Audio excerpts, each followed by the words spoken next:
So it's only been about 20 minutes on the road since I've left Yulara, and I've already seen 2 snakes, so I might just push on and not stop too much. Well, very good morning. I've just woken up here in Yulara and I've had the most awesome thought of, wow, I did the Great Central Road. What an achievement. It's such a great thing to do, to tick it off, especially while it's still dirt. Yeah, there was some real hard sections. That first 200 Ks was just brutal. As I progressively got further to the east, the roads got much better. And so did the landscape. And I thought the second day was good, but yesterday, wow, that mountain range and then coming into the Olgas and then seeing Uluru, yeah, it's something very special. I made it to Yulara and I couldn't get accommodation. I had to pay $400 for this this room. I mean, I don't stay in things like this on these trips. However, it is nice to treat yourself once on the trip. And it was really funny. I went for dinner last night and seeing a massive restaurant full of people and chitter chatter. It was kind of bizarre because I've been really enjoying the isolation lately. All the noise was a bit like, oh, it's a bit noisy in here. I don't like the noise. And just that last section, just before getting into Yulara, that little sandy section was just like saying, well, here's a little present for you before you go. Enjoy a deep sand for the next however long it was. But that was really hard. I hated that. That was pretty crap actually. But the bikes perform so brilliantly well. Apart from the starter motor issue, the bike's been flawless. And let's be honest here, it's a road bike. It's got 17-inch alloy rims.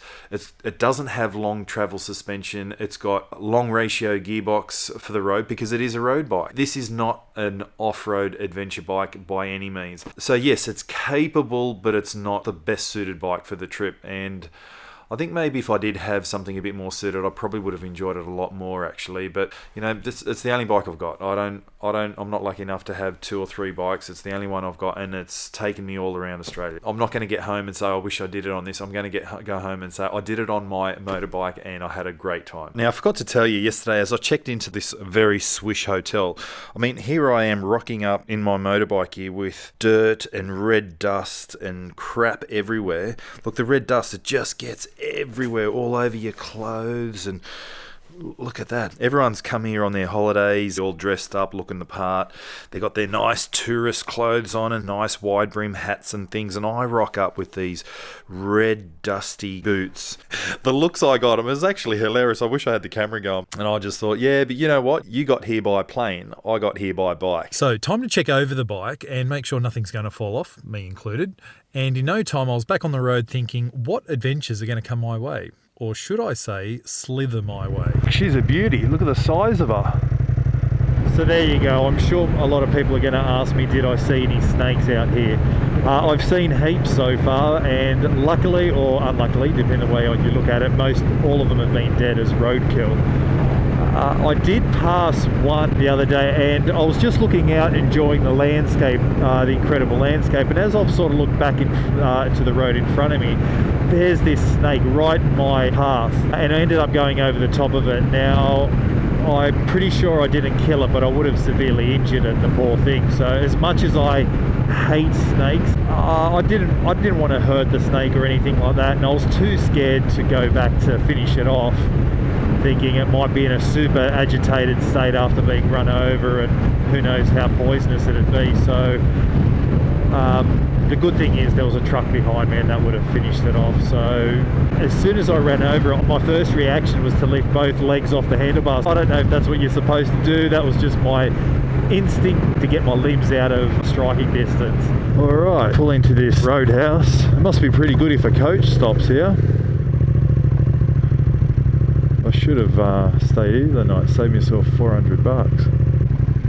I don't normally stop at roadhouses for a feed. I always just sort of punch on through, but the sun's out and it's beautifully warm. It's just that glorious, nice, warm feeling on the back of your neck, just having something to eat in the sun. Delicious, absolutely delicious. I'm not too far from Mount Connor. You can see it off in the distance there. I don't know how well this camera's picking it up, but I think it's bigger than Uluru. It is bigger than Uluru. It's ginormous. That's the next stop. Go check that out. I'm sorry, I keep licking me chops. tops. That burger was delicious. Now, I should have stayed here. They got accommodation here instead of Yulara because that was frightfully expensive. But the problem is, by the time I left Yulara and got here, I'm at night, and the guy that runs the Roadhouse there says they've also got brumbies out on the roads here. So you've got camels, kangaroos, and also brumbies. He goes, it's definitely not the place you want to be late at night on the road on a motorbike.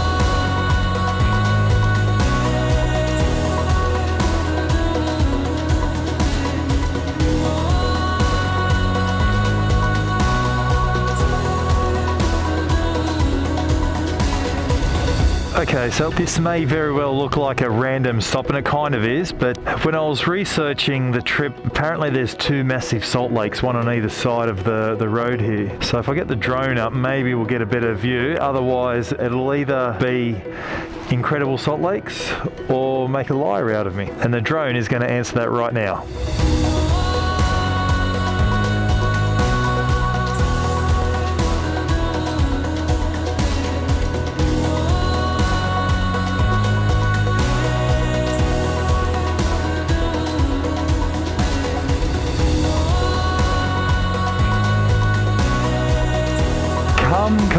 Come, my pretty one. Yes.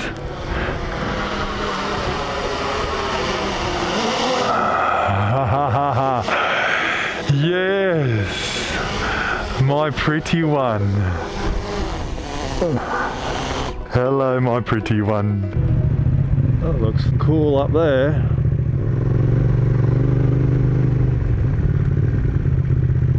Oh shit, I'm not going down there.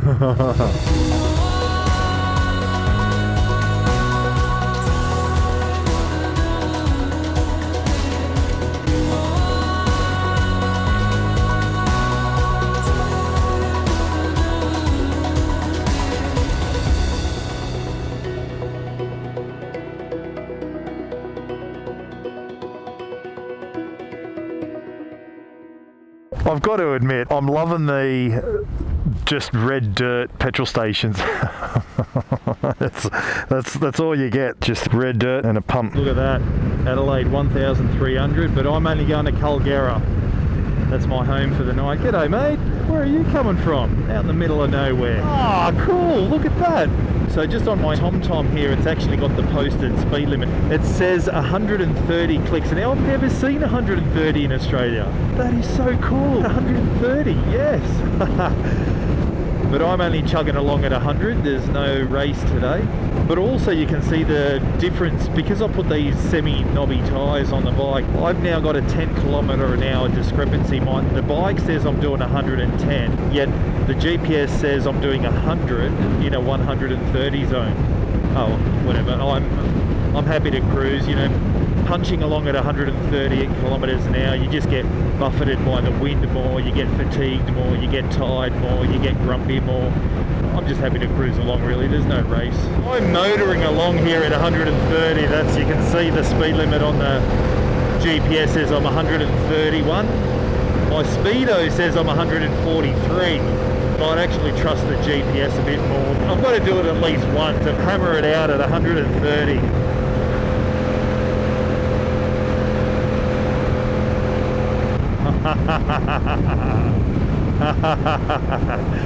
I don't need to set no land speed records. I just got to do it once to say at least I did it. I cruised along at 130. Cool bananas. G'day and welcome to Kulgera pub. Good time to get in. Just before dusk, there's a pub there. My accommodation's around the back there. Tomorrow, where that sign says to the Stewart Highway to the left and to the right is Fink. Yes, you heard right, Fink. Down that road there takes me straight out to Fink, but before I get there, there's Lambert Centre along the way, the Geographical Centre of Australia. How exciting's that?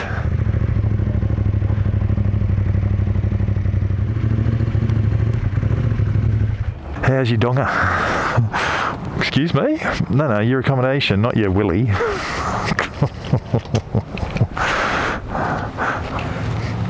There you go. This is what $65 gets you. A nice clean room with a clean bed, and that's it. No trimmings at all. That's all I need, really, to be honest.